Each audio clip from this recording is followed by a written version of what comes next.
Hey everyone, welcome back to this week's edition of the Maconi Setup Shop A-Fix Tutorials. This week we are looking at the monster mile known as Dover International Speedway, so strap in and let's get to it. As always, one of the first things we always talk about when doing these videos is the shifting. You're going to be pretty busy inside the car for the first 15 or so laps, I think. A lot of shifting here early on. You're going to be grabbing fifth gear on the straightaway briefly, and then as you go into the corner, you're going to be downshifting into fourth. There's two reasons for it. One, you need to shift because you're going to run out of RPM well before you get to the end of the straightaway and give up a lot of time. And then we're downshifting back into the corner because downshifting into fourth gear is helping to slow the car down and keep it on the bottom.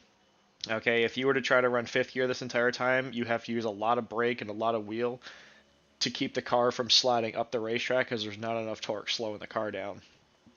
Now, I think it's incredibly important to know that after about 15-ish laps, when the pace does drop off, you're not going to have to shift anymore. I think you'll be okay to leave it in fifth.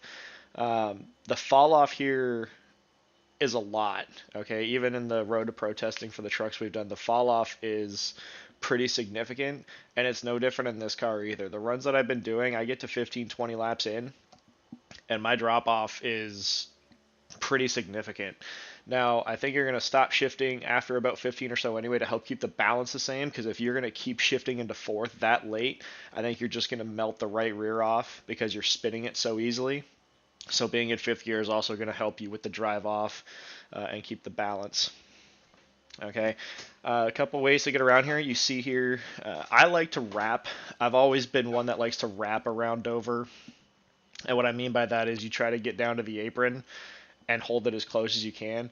Um, there's two different ways to get around here, in my opinion. You can wrap it like I'm talking about, or you can run the diamond or a double apex, where you go into the corner, you get close to the apron, you let it slide up in the center, and then you turn the car back down the hill and try to time it to where you're getting close to the apron again on exit. That's going to burn a little bit more tire, but it's also a little bit faster. You carry a lot more momentum down the straightaway. Um, Wrapping for me just helps save the tire a little bit, and it's easier for me to be more consistent when I wrap.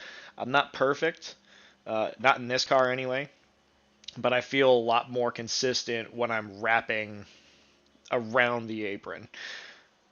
Another thing, if you watch my inputs, there's no need to be trying to get full throttle center off here. Okay, you're just going to get yourself in trouble. This is a track that requires a lot of patience. Obviously, you don't want to be cranking a ton of wheel into it because you're going to melt the right front.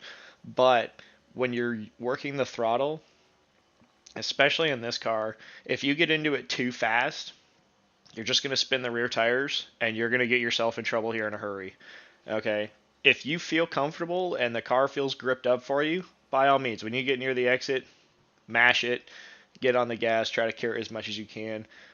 But for the most part, even for me, I'm trying to wait until I'm close to the straightaway to get full throttle. Okay, as we come over the humps here, right on exit, so right around here is a good area that you can get full throttle. Okay, but if you're trying to get full throttle center off, you're going to get yourself in trouble here in a hurry. Okay, so it's very important to stay patient with your inputs and not get yourself in trouble. Okay, we're going to go back a few laps here and we'll do the in-car view so you guys can get a scene for that. Again, I don't use marks very often on the racetrack. A lot of it is just by feel.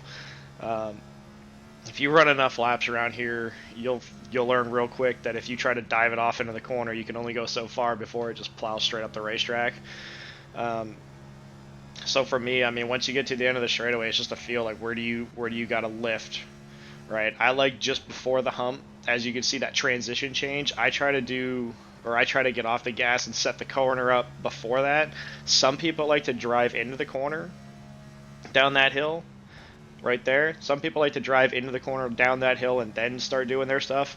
It's never worked for me, so I just like to do all my stuff beforehand.